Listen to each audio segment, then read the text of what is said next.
जी अस्सलाम वालेकुम एवरीवन। अच्छा, जो ऑनलाइन स्टूडेंट्स हैं, बेटा ज़रा काइंडली मुझे जल्दी से कंफर्म करें, आपको आवाज़, स्क्रीन, वीडियो में खुद वगैरह सब चीज़ें क्लियर है? आवाज़, स्क्रीन, वीडियो बेटा सब क्लियर है? सारे स्टूडेंट ज़रा चैट बॉक्स पर रिप्लाई कीजिएगा। दोज हु आर ऑनलाइन, मुझे चैट बॉक्स पे रिप्लाई कीजिएगा प्लीज।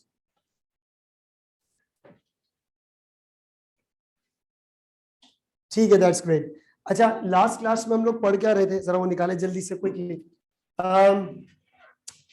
ऑडिट एविडेंस कंप्लीट मेरे ख्याल में हमने उसे नहीं किया था, कंप्लीट नहीं किया था। अच्छा, आ जाए जी ऑडिट एविडेंस के ऊपर, सारे स्टूडेंट्स जरा आ जाए ऑडिट एविडेंस के ऊपर। और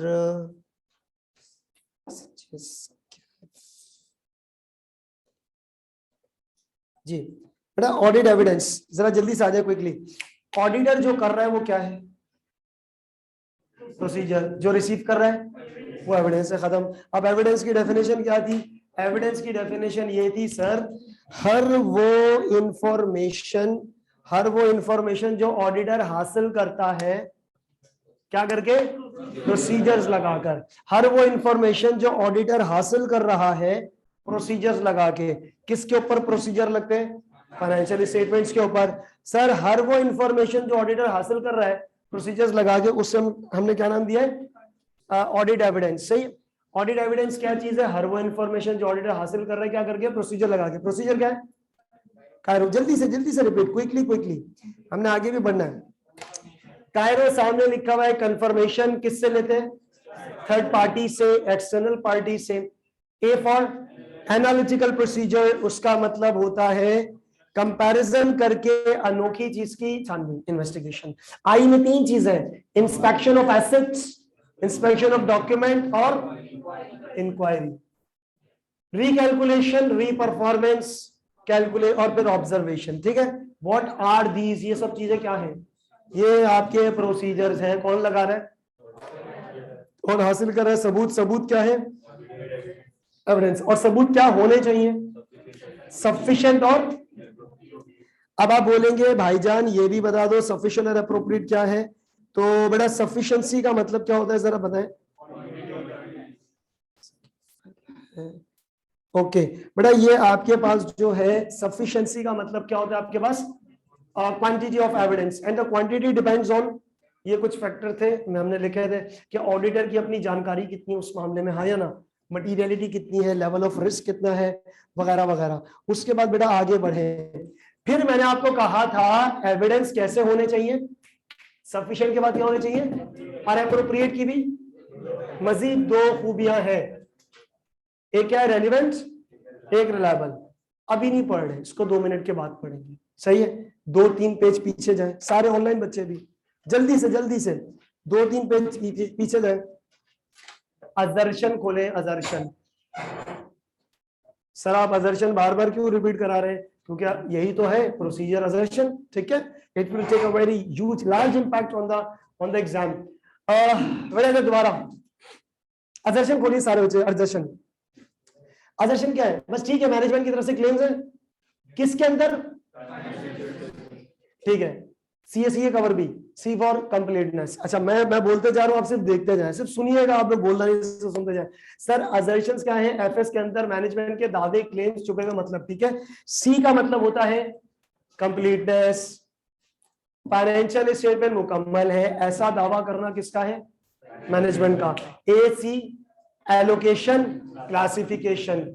ए फॉर, बोलो, ए फॉर एक्यूरेसी। एक्यूरेसी मतलब टोटल, ठीक है। एलोकेशन और क्लासिफिकेशन हो गई, और एक्यूरेसी टोटल, ठीक है। फिर है कवर, सी का मतलब कट ऑफ। कट ऑफ का मतलब होता है जो ट्रांजैक्शन जिस पीरियड में लिखी है हुई है उसी पीरियड में लिखी हुई है। ओ फॉर अकरेंस का मतलब होता है जो ट्रांजैक्शन लिखी है हुई है, वो हुई है, जेन्युइन है, फेक नहीं है। फिर वैल्यूएशन, एंडिंग वैल्यू सब चीजों की मुकम्मल, सही है। ई फॉर एग्जिस्टेंस, जो है उसका वजूद है। और R for rights and obligation, क्या है आपका? Right and obligation. P for presentation. बस असर्शंस आपके जहन में हर वक्त होनी चाहिए। ठीक है, असर्शन जब हम लोग ऑडिट की बात करेंगे। चले बेटा, प्रोसीजर मैंने बता दिया था अभी भी, कायरो। अब आ जाए बेटा सफिशिएंट एविडेंस, वो भी हो गए। ये क्या है, एप्रोप्रिएट में भी क्या चीज है, रेलिवेंट और रिलायबल। अब आ जाए बेटा सारे बच्चे हेडिंग लिखिएगा रेलिवेंट की, रेलिवेंट की हेडिंग लिखे। इसका मतलब क्या है बेटा, इसका मतलब होता है, लाइट बंद करा दें, ओके करो तो लाइट बंद, सही है यहां से, ओके सब बंद कर दें। इसका बटन किधर है, अच्छा हाँ सही है, गुड नाइट, गुड नाइट। नहीं ये एक मिनट, कौन सी ये, तो आप लोगों को नजर आ रहा है, पक्का आ रहा है, चलो ठीक है, सही है क्लास में, चलो ठीक है। रेलिवेंस, अच्छा रेलिवेंट किसे कहते हैं, एक्सक्यूज मी बेटा, रेलिवेंट का मतलब होता है relevant procedure to verify the relevant assertion. अच्छा ये रेलिवेंस क्या चीज है बेटा, रेलिवेंस का बेसिकली मतलब क्या है, सुने जरा गौर से। रेलिवेंस का बेसिकली मतलब होता है कि relevant procedure to verify relevant assertion. एक मिनट, आपके जहन के एक तरफ असर्शन और दूसरी तरफ प्रोसीजर्स होने चाहिए। मैं एक असर्शन एक्सप्लेन करता हूं, इधर दो मिसाल लिखूंगा, ज्यादा नहीं, क्योंकि आगे जब चलेंगे ना थोड़ी ही दिनों में सब्सटेंटिव, वो तो है ही इस चीजों की डिटेल। मैं आपसे कहता हूं कि मैं चाहता हूं कि एग्जिस्टेंस कंफर्म करूं, क्या कंफर्म करूं, existence. Sir what is this, मैं आपसे कह रहा हूं एक एसेट मैंने खरीदा है, वो रूम नंबर F4 में जाके रखा है, पड़ा उधर पड़ा हुआ है, उर्दू में बोलो उधर पड़ा हुआ है, कैसे देखोगे, फिजिकल इंस्पेक्शन, फिजिकल। जरा गौर से सुनना, मैं कुछ बोलने वाला हूं। Inspect the assets, inspect the what, inspect the asset to confirm right and obligation. सही बोल रहा हूं गलत बोल रहा हूं, बोला क्या मैंने, inspect the asset to confirm right and obligation, existence भाईजान, राइट एंड ऑब्लिगेशन एसेट को देख, मैं कहता हूं कुर्सी मेरी है फॉर एग्जांपल, इस तरह तो मैं आपको कोई भी प्रॉपर्टीज एसेट दिखा दूं, वो बोलूं वो सामने बिल्डिंग है वो मेरी है, भाई नहीं। वो जब आप किसी चीज को फिजिकली चेक करते हो तो उससे अजर्शन कौन सी वेरीफाई होती है बेटा, एग्जिस्टेंस। कौन सी अजर्शन वेरीफाई होती है, इसका मतलब relevant procedure to verify what, relevant assertion. Sir inspection of asset, मैंने आपको बोला कि बराबर वाले कमरे में एक नई मशीन मैंने लाकर रखी है, उधर पड़ी हुई है, उर्दू में कह रहा हूं उधर पड़ी हुई है, तो अंग्रेजी में क्या होगा, physical inspect the asset to verify the existence. Now you apply sensible procedure on to verify the relevant assertion, हाँ या ना। राइट एंड ऑब्लिगेशन, मैं कहता हूँ यार ये मोबाइल मेरा है, दिस इज माय प्रॉपर्टी, कैसे चेक करोगे, रसीद दिखाएं, और उस रसीद पर हमारा नाम होगा, क्या होगा, प्रॉपर्टी खरीदी है, मैं कहता हूँ ये सामने वाली प्रॉपर्टी मेरी है, कैसे चेक करोगे, उसकी इनवॉइस नहीं होगी, उसकी ट्रांसफर डीड होगी। मैं आप कह रहा हूँ गाड़ी गाड़ी हमारी खड़ी है, कैसे चेक करोगे, गाड़ी के रजिस्ट्रेशन डॉक्यूमेंट्स होते हैं, वो जो गाड़ी के पेपर, जैसे पुलिस वाले रोके ही तो चेक करते हैं भाई तुम्हारी है या नहीं गाड़ी। So that is the thing. तो point to be noted is that आपको हर असर्शन को वेरीफाई करने के लिए रेलेवेंट प्रोसीजर लगाना है। ये नहीं कि प्रोसीजर इधर जा रहा है असर्शन उधर जा रही है, तो फिर हमारा पेपर भी कहीं और चला जाएगा, उसको वापस ट्रैक पर लेकर आए। Relevant procedure to verify what, relevant assertion. अब सारे बच्चे बेटा इधर आइएगा और रेलिवेंस के हवाले से लिखेंगे। बेटा रेलिवेंट का मतलब होता है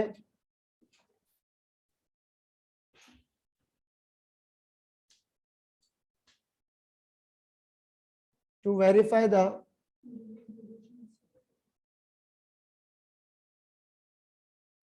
रेलिवेंट असर्शन, हाँ ना।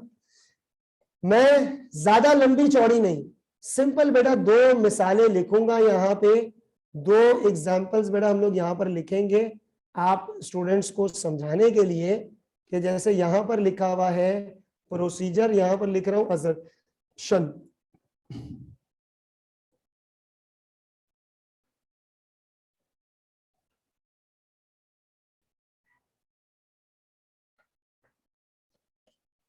जी बेटा, एक असर्शन है मेरे पास एग्जिस्टेंस, मैं इसको चेक करना चाहता हूं, बेटा प्रोसीजर क्या होगा? फिजिकल, खत्म हो गई बात, फिजिकल इंस्पेक्ट। अच्छा, अगर पेपर में कोई केस स्टडी आती है ना, इंशाल्लाह आइंदा आने वाले वक्तों में आएगी कुछ टाइम में, that is the thing, you have to write a sentence for which you will be receiving 1 mark. पता है कैसे? फिजिकली इंस्पेक्ट द एसेट्स, या फलानी फलानी जो भी एसेट का नाम लिखा हुआ है, आगे खत्म। प्रोसीजर, असर्शन, प्रोसीजर, ये तो हमारे पास चीज है। तो आपने यहाँ पर क्या चीज लिखी है? एग्जिस्टेंस को वेरीफाई करने के लिए बेटा प्रोसीजर क्या है? क्या लिखूं यहाँ पे? ऑब्जर्वेशन लिखूं या नहीं? नो, लिखकर काटना, हाँ लिखकर काटना। ऑब्जर्वेशन से एग्जिस्टेंस पता नहीं चलती भाई। ऑब्जर्वेशन, ऑब्जर्वेशन का लफ्ज किसके लिए इस्तेमाल करते हैं? नहीं, कंट्रोल के लिए नहीं। ऑब्जर्वेशन का लफ्ज कंट्रोल के लिए भी सही है। असल जो चीज है ना ऑब्जर्वेशन, बेटा ये इस्तेमाल होती है for something on going activity, for something what. एक सेकेंड, उर्दू में बात कर रहे हैं। हमारी क्लास पढ़ी है या क्लास हो रही है? क्लास हो रही है। ऑडिटर आता है, बोलता है रूम नंबर F4 में क्लास हो रही है, कैसे देखेगा? आएगा, उसके हाथ में शीट होगी, अच्छा रूम नंबर F1 है, ऑडिट की क्लास है, देखा हाँ भाई ये है, चल class. This is an observation, हाँ या ना? मैं कह रहा हूँ बच्चे आते कार्ड स्वाइप करते हैं, ये बातें मैंने कहीं पहले भी एक मिसाल दी हुई है।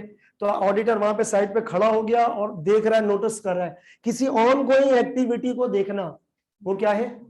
मैं कह रहा हूँ वहां पे कंस्ट्रक्शन का काम चल रहा है, काम चल रहा है, जाकर देख लो, ऑब्जर्वेशन। लेकिन मैं कह रहा हूँ यार पानी की बोतल ये रही टेबल पे पड़ी है, इसको ऑब्जर्व थोड़ी करेंगे, इसको क्या करेंगे? इसके लिए लफ्ज इस्तेमाल क्या करेंगे? Inspection. So the thing which is physically exist, उसके लिए आप ऑब्जर्व का लफ्ज इस्तेमाल नहीं करोगे, करोगे गलत हो जाएगा बिला वजह, तो ये रेलिवेंट नहीं है ना। तो अब क्या चीज है, हमने क्या लिखना है यहाँ पे? Inspection of asset. बेटा आपने चेक कर, बेटा ये चेक करना है मुझे, कैसे चेक करूं? एक्यूरेसी मतलब 2 + 2 = 4 चेक करना है मुझे, कैसे करूं? वेरी सिंपल, रिकैलकुलेशंस करके, या ज्यादा शक हो रहा है तो रीपरफॉर्म भी कर ले, यस और नो। लेकिन keep it very simple. If I से कि मुझे बेटा यहाँ पर क्या करना है, तो आप इसमें क्या करेंगे? रिकैलकुलेट करेंगे। क्या करेंगे भाई? रिकैलकुलेट।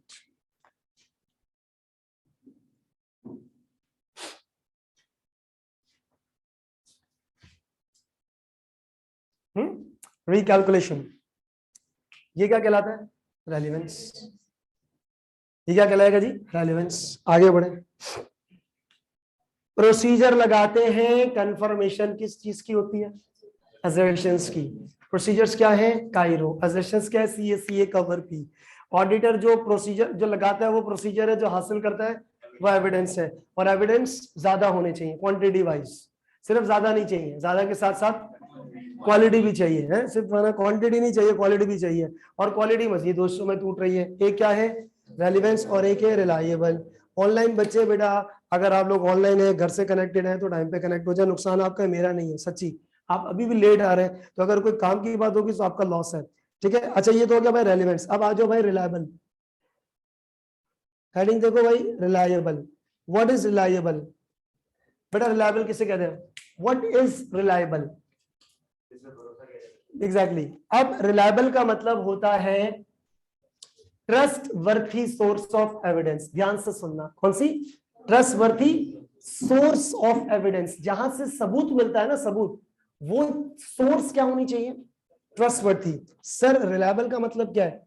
रिलायबल का मतलब होता है ट्रस्ट वर्थी सोर्स ऑफ, क्या लिखा है ये? एविडेंस। एग्जाम्पल, जी बेटा एग्जाम्पल। अच्छा एग्जाम्पल क्या है, जरा बात करते हैं इसमें। यार आप ऑडिटर है, रिटर्न पे भरोसा करोगे या ओरल पे? ओरल पे भरोसा करना है। मैंने पहली दूसरी क्लास की स्टेटमेंट थी मेरी, डोंट ट्रस्ट। ट्रस्ट तो करना ही है, क्या करना है? वेरीफाई करना है, यू हैव टू वेरीफाई। तो क्या आप लिखे हुए पर भरोसा करोगे या आपने उसके ऊपर करना है? जी बेटा, क्या आपने लिखे हुए पर भरोसा करना है या ओरल पे? लिखा हुआ ज्यादा रिलायबल है। तो बेटा क्या होगा आपके पास? रिटन। ओरल नहीं होना चाहिए, क्या होना चाहिए? रिटन। अच्छा जी, फोटोकॉपी डॉक्यूमेंट या ओरिजिनल? अच्छा, अब जाहिर सी बात है ओरिजिनल डॉक्यूमेंट आप खुद तो नहीं रखोगे, देख लोगे हाँ या ना? क्या कर लोगे? देख लोगे हाँ पे ओरिजिनल डॉक्यूमेंट, ठीक है, तसल्ली हो गई। आपने मुझे बोला अरे बैंक में पैसे कितने, मैंने बोला इतने। आपने बोला बैंक स्टेटमेंट दिखाओ, क्या दिखाओ? मैं आपको बैंक स्टेटमेंट दिखा रहा हूँ, फोटो कॉपी, उसकी भी पिक्चर खींची हुई। तो मुझे एक बात बताओ, इज इट रिलायबल? नहीं। आप बोलेंगे सर ठीक है इसको रखें, मुझे ओरिजिनल दिखा दे। मोबाइल एप्लीकेशन लॉग इन करें या ओरिजिनल कोई चीज है उसको दिखा दे। सामने प्रॉपर्टी है, आपने बोला ओरिजिनल डॉक्यूमेंट्स तो होंगे हाँ या ना? ओरिजिनल डॉक्यूमेंटेशन देखकर इस आपको ज्यादा तसल्ली होगी, दैट्स मोर ट्रस्टवर्थी। सो और रिटर्न हो और साथ क्या हो आपके पास? रिटर्न हो, ओरिजिनल डॉक्यूमेंट हो, ठीक है। आगे बढ़े। होता है, होना नहीं चाहिए। होता है, होना नहीं चाहिए। आपने देखा, आप क्लाइंट एंटिटी में आए और आपने देखा कि मैं हारिस हनीफ यहाँ पे क्लर्क हूं फॉर एग्जांपल जूनियर, और आपने रिकैलकुलेशन करना है। क्या करना है? ध्यान से सुनना। क्या रिकैलकुलेशन करना कोई ज्यादा चैलेंजिंग टास्क है या कोई भी कर सकता है? कोई भी कर सकता है। Suppose you guys are the, आप सारे स्टूडेंट्स ऑडिट टीम है एंड मैं मैनेजमेंट का जूनियर एम्प्लॉय, आपको रिकैलकुलेशंस करनी है। तो यू आस्क मी, आपने बोला यार हारिस ने जरा रिकैलकुलेट करके तो दे दे। क्या एविडेंस मुझे चाहिए या ऑडिटर को चाहिए? तो काम कौन करेगा? ऑडिटर खुद। ऐसा में लिखा हुआ है मना साफ साफ, auditor himself. Auditor.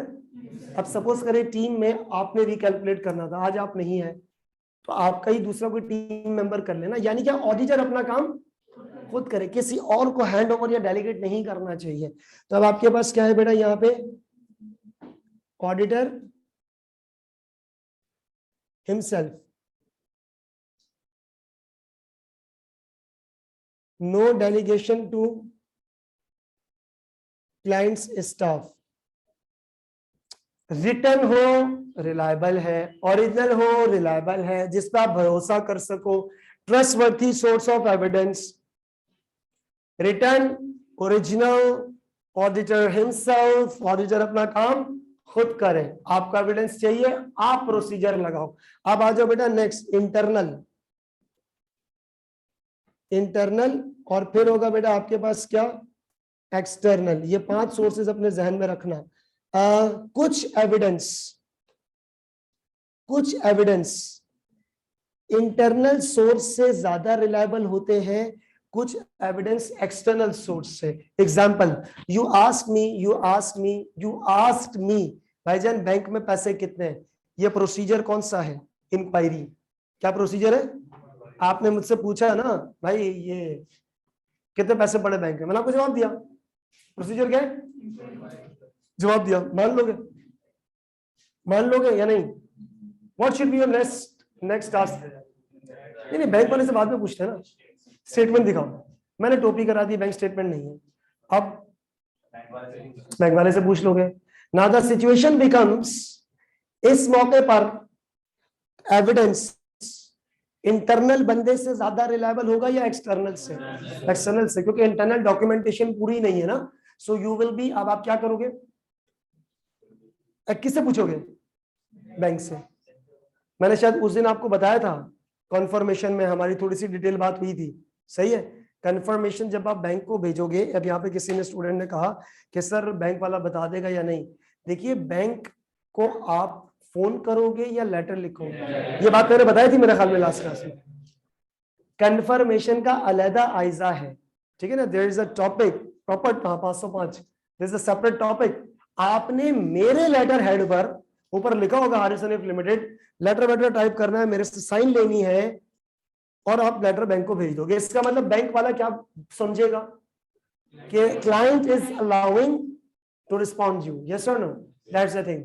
So now the situation becomes, अच्छा अब आए कोर्स पे।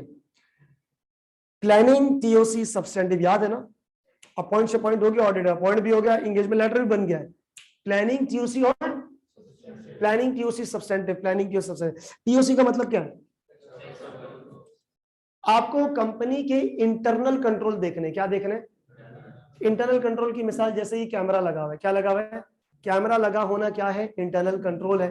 मैंने आपको बताया था ना कि ऑडिटर डायरेक्टली एफएस के ऊपर अटैक करता है या कंट्रोल देखता है पहले। अब आपको ये चेक करना है कि हमारे इंस्टीट्यूट का कैमरा इंटरनल कंट्रोल अच्छे है या नहीं, तो इसकी information within the company से मिलेगी या बराबर में मेरिटोरियस से पूछोगे? Within the company. So अगर आपको इंटरनली सबूत रिलायबल है। अच्छा, एक और पॉइंट, इन्वेंट्री काउंटिंग पे जाना है। कहां जाना है? मेरे पास इस महीने के एंड पे 1000 यूनिट्स पड़े। क्या पड़े? इस महीने में 1000 यूनिट्स पड़े हैं मेरे पास। तो कैसे वेरीफाई करोगे? किसी थर्ड पार्टी से या कंपनी के अपने वेयर हाउस से? कंपनी के अपने वेयर हाउस, क्योंकि यहीं पर पड़े हुए। अब केस चेंज, मैंने बताया था inventory help by third party, कुछ बात हुई थी ऐसी? बातों से बहुत बातें निकलती हैं। For example you ask me कि भाईजान यूनिट्स कहाँ हैं? मैंने कहा वो यूनिट्स मिस्टर ए के वेयर हाउस में पड़े हैं। अब इस सिचुएशन में इंटरनल एविडेंस है, एक्सटर्नल है? अब आप उसको पहले खत लिखोगे, हाँ या ना, कि भाई जरा हारिस बता दो, हारिस लिमिटेड में है और हम आपसे मिलना चाह रहे हैं, कुछ पॉसिबिलिटी है? ये बातें आप मुझे बोलोगे कांटेक्ट करवाने के लिए, सही है ना? तो कुछ एविडेंसेस इंटरनल सोर्स से रिलायबल है और कुछ एक्सटर्नल। तो बेटा यहाँ पर आपके पास क्या है कि सम evidences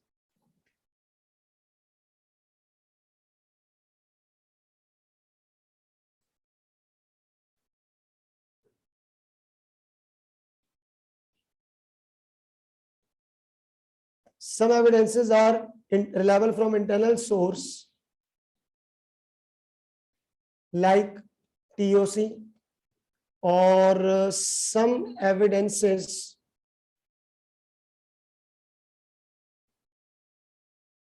are reliable from external source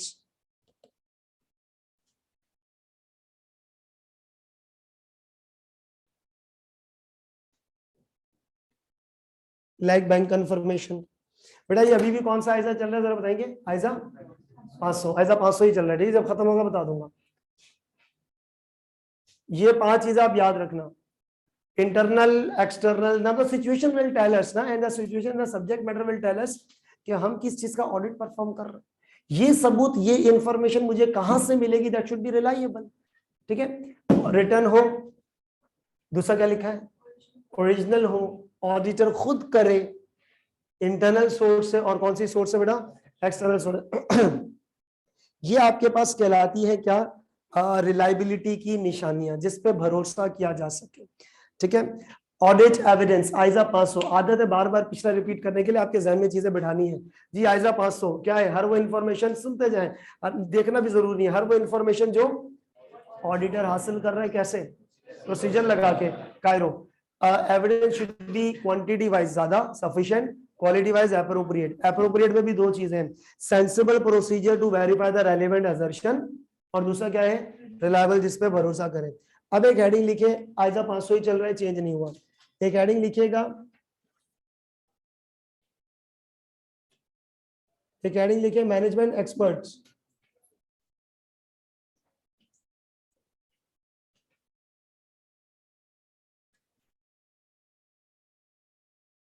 बेटा management expert, who is he management expert? सबसे पहला पॉइंट, मैनेजमेंट एक्सपर्ट भाई कौन है? देखिए मैनेजमेंट एक्सपर्ट जो है, या तो ये एम्प्लॉय है, एम्प्लॉय है, या फिर क्या है? Outsourced organisation. या तो ये एम्प्लॉय है, या क्या है? Outsourced organisation of client entity. बेटा या तो ये एम्प्लॉय है, या क्या है? आउटसोर्स्ड ऑर्गेनाइजेशन ऑफ, आउटसोर्स समझते हैं ना कि अपना काम किसी और को आपने ठेके पे दिया हुआ। बेटा मैनेजमेंट एक्सपर्ट, दो निशानियां याद रखनी है, आइजा 500 ही चल रहा है, ठीक है? You have to remember two indications. Sir पहला पॉइंट, ये आपके पास, ये जो है आपके पास क्या कहते हैं, दिस पर्सन मैनेजमेंट एक्सपर्ट, ये एम्प्लॉय है या कौन है? आउटसोर्स किसका, यानी कि क्लाइंट का एम्प्लॉय तस्वीर कर लेते थोड़ी देर के लिए। इस बंदे को अकाउंटिंग या ऑडिटिंग नहीं आता। रिपीट, क्या नहीं आती? अकाउंटिंग और ऑडिटिंग नहीं आती इस बंदे को, लेकिन इसके काम का इम्पैक्ट फाइनेंशियल स्टेटमेंट्स पर आता है सीधा। सर इस बंदे को अकाउंटिंग और ऑडिट नहीं आती, लेकिन इसके काम का इम्पैक्ट इम्पैक्ट इम्पैक्ट किसके ऊपर आता है, वो इसको खुद भी नहीं पता फाइनेंशियल स्टेटमेंट्स क्या है। Let's take the example. चलो एक मिनट दोबारा से। मैनेजमेंट एक्सपर्ट कौन है? दो निशानियां बोली ना, एम्प्लॉय तो है, ये तो बात फिक्स्ड है। दूसरी निशानी क्या? पहली कि इसको क्या नहीं आता, he is expert in the field other than accounts and audit. He is expert in the field other than, इसको अकाउंटिंग और ऑडिटिंग नहीं आती है, लेकिन इसके काम का इम्पैक्ट आता है किसके ऊपर, फाइनेंशियल स्टेटमेंट्स के ऊपर सीधा इसके काम का इम्पैक्ट आ रहा होता है। कैसे? बात करते हैं, पहले लिख लेते हैं definition. Employee of client entity who is expert in the field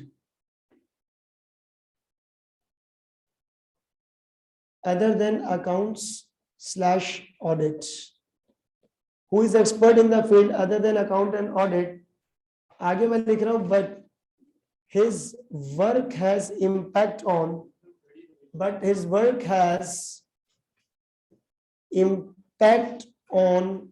financial statements. मजे की बात यह है इस शख्स को खुद भी नहीं पता कि फाइनेंशियल स्टेटमेंट्स क्या है और उसके ऊपर मेरे काम का इम्पैक्ट कैसे आ रहा होता है। सही है। मैनेजमेंट एक्सपर्ट कौन है? The one who is expert in the field other than accounts. इसको अकाउंटिंग भी नहीं आती है, ऑडिटिंग भी नहीं आता है, इससे हमारा कोई ताल्लुक ही नहीं है, ये हमारी क्वालिफिकेशन से रिलेटेड बंदा नहीं है। सही है। लेकिन उसके काम का इम्पैक्ट आ रहा है किस पे? फाइनेंशियल स्टेटमेंट्स पे। मिसाल सुने, एक्सक्यूज मी, एग्जांपल एक ही लिखता हूं, एक मिसाल लिखता हूं वर्बली, जितनी मर्जी एग्जांपल्स हो जाए।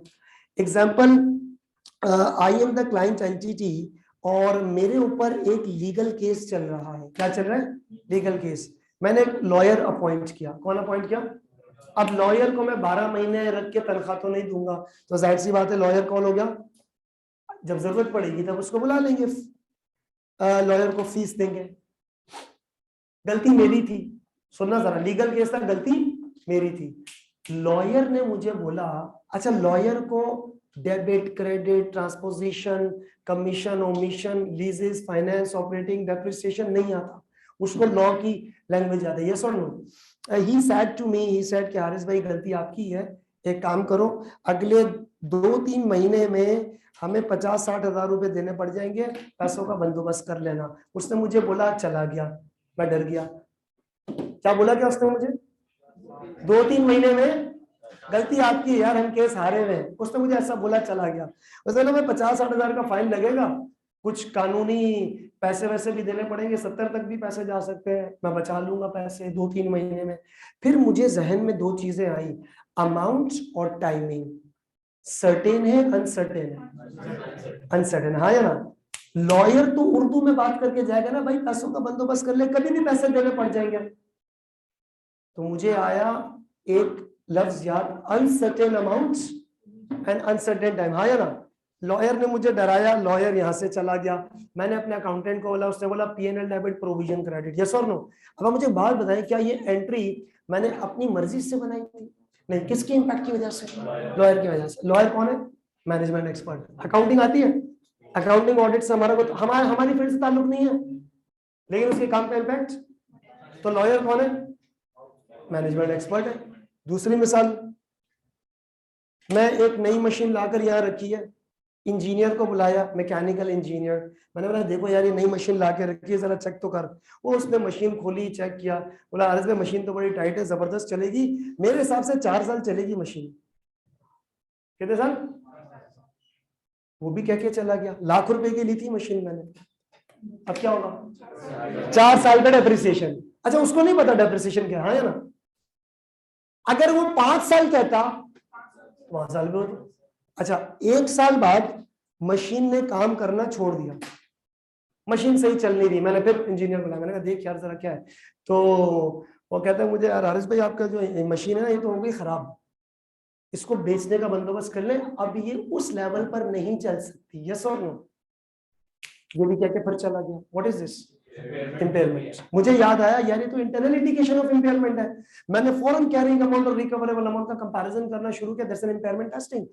अब ये बताइए उसको ना इम्पेयरमेंट पता थी ना उसे डेप्रिसिएशन पता थी, उसको पता है मशीन चलेगी नहीं चलेगी, that is the thing, impact आ रहा है। एक और मिसाल, सॉफ्टवेयर इंजीनियर, कौन, software engineer, IT software engineer, ना अकाउंटिंग आती है ना ऑडिट आता है। अच्छा आपको पता है ना अकाउंटिंग के सॉफ्टवेयर भी तो होते हैं, कौन से होते हैं, अकाउंटिंग सॉफ्टवेयर। सपोज अच्छा अब मुझे आईटी की डेफिनेशन नहीं आती, आईटी की लैंग्वेज नहीं आती, और आईटी वाले को अकाउंट्स नहीं आता, तो दो अलग अलग प्रोफेशनल जब बात करते हैं ना तो टेक्निकल जार्गन यूज नहीं करना चाहिए, सिंपल। मैंने उसको बोला यार एक काम कर सॉफ्टवेयर वाले भाई, इस तरह का इंटरफेस होना चाहिए, इस तरह के 2-3 कॉलम बने हुए हो, यहाँ पर डी हो यहाँ पर सी हो, मेरा मतलब डेबिट क्रेडिट, उसको थोड़ी पता है। तो मैंने बोला यार ऐसा इंटरफेस आना चाहिए, ठीक है, और जब मैं ऑल्टर सी दबाऊं तो फिगर इधर लिखी भी आ जाए, और ऑल्टर डी दबाऊं तो इधर लिखा आ जाए, हाँ या ना, दैट्स अ थिंग। अब ना उसको पता है ये ट्रायल बैलेंस, मैंने उसको समझा ना, ये सुन लो, क्या सॉफ्टवेयर बनाने वाले से गलती हो सकती है, मैंने ऑल्टर डी दबाया क्या सोच के, डेबिट रहा, सारा सब कुछ डिलीट हो गया। अब मुझे एक बात बताइए क्यों डिलीट हो गया, क्योंकि मसला मेरे से नहीं, मसला कहाँ था, सॉफ्टवेयर वाले ने, उसने प्रोग्रामिंग गलत कर दी थी, उसकी वजह से एफएस का सारा डाटा भी डिलीट हो गया, सीधा बार वो क्रेडिट करके वो सब कट हो गया। अब पॉइंट क्या है, क्या अकाउंटिंग सॉफ्टवेयर्स मैंने बनाए हैं, नहीं, किसने बनाए। एक और एग्जांपल, साइंटिस्ट, साइंटिस्ट, अच्छा साइंटिस्ट क्या करता है, साइंटिस्ट ने मुझे बोला हारिस भाई टोटल मिला के 20 का खर्चा होगा, मिलियन शिलियन ना, मैंने बोला क्या कर रहा है, बोला यार 5 मिलियन खर्चा करूंगा जानकारी हासिल करने के लिए, क्या करने के लिए, ये जो तुम प्रोडक्ट बना रहे हो ना मेडिसिन, तो इसकी जानकारी हासिल करने के लिए 5 का खर्चा लगेगा, 15 मिलियन का खर्चा लगेगा इस पे काम शुरू करने में। मैंने कहा ठीक है ये ले पकड़। बाद में मुझे याद आया ये किसकी बात कर रहा है, IS38 की, 5 मिलियन एक्सपेंस, वो भी जब कुछ कंडीशंस मीट होंगी, क्या मीट होंगी, अब आप सोचें, अच्छा कंडीशंस आएंगे आगे पूरा IS से होंगे। So this scientist, engineer, lawyer, ये तमाम के तमाम लोग कौन है हमारे पास, मैनेजमेंट एक्सपर्ट है। हमारे ऑफिस में स्वीपर काम करता है, वो मैनेजमेंट एक्सपर्ट में नहीं है, क्यों, देखो एक minute, the sweeper the cleaning staff, वो भाईजान को अकाउंटिंग ऑडिट नहीं आती, हाँ या ना, एफएस के काम पे इम्पैक्ट भी नहीं आता, तो ही और she is not the management expert. तो मैनेजमेंट एक्सपर्ट कौन है, 2 शर्तें पूरी करनी है, पहला क्या है, एम्प्लॉय तो है, पहला क्या है, अकाउंटिंग नहीं आती, लेकिन काम का इम्पैक्ट एफएस पर आता है। एक एग्जांपल लिखे, आगे बढ़ते हैं, क्या एग्जांपल समझ आ गई है। अब आगे बड़ा एग्जांपल लिखिएगा अगर अपने पास, लॉयर, नहीं लायर नहीं, lawyer, lawyer determines percentage of case, बेटा इम्पैक्ट किसके ऊपर आएगा, बेटा इम्पैक्ट किसके ऊपर आएगा, नहीं मतलब हमारे लिए मतलब वो एंट्री क्या है, प्रोविजन की है ना। अच्छा या तो प्रोविजन होगा या फिर कॉन्टिंजेंट लायबिलिटी होगी या रिमोट होगा, इधर सुनने इधर लॉयर, इधर केस चला, लॉयर ने मेरे लॉयर ने मुझे बोला आरिफ पे टेंशन नहीं लो, अपनी गलती है ही नहीं, हम ये केस जीते हुए हैं, 1% चांस होगा अपन केस हार जाए, रिमोट कुछ नहीं करना। लॉयर ने बोला यार कच्चा पक्का लग रहा है, मतलब मुझे लग रहा है कि 20-30% चांसेस हैं कि हम केस हार जाएंगे। डिस्क्लोजर कॉन्टिंजेंट लायबिलिटी, मतलब जो भी प्रोविजन है कॉन्टिंजेंट या लायबिलिटी, सब कुछ मैं किसके कहने पर रिकॉर्ड कर रहा हूं, पता उसे भी नहीं है कि ये क्या चीज है, ठीक है। तो बेटा प्रोविजन क्या है, IS 37, इसको पहले जरा लिखे सारे स्टूडेंट्स।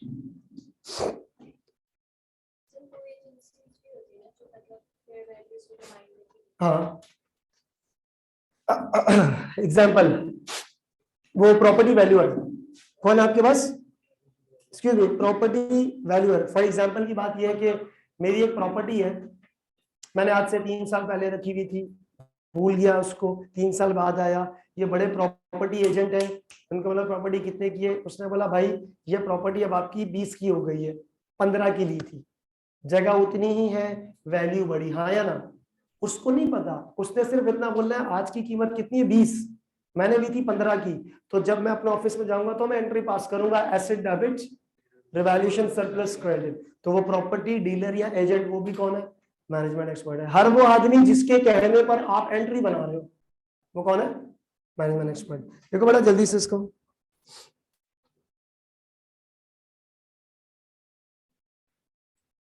अच्छा जी बेटा ये हुआ आपके पास मैनेजमेंट एक्सपर्ट, ये आइजक, आइजा ने इसका नाम रखा हुआ है मैनेजमेंट एक्सपर्ट। अच्छा अब जरा सुने आइजा 500 क्या कह रहा है। मैनेजमेंट इसलिए कहते हैं क्योंकि बेटा ये मैनेजमेंट का एम्प्लॉय है, इसलिए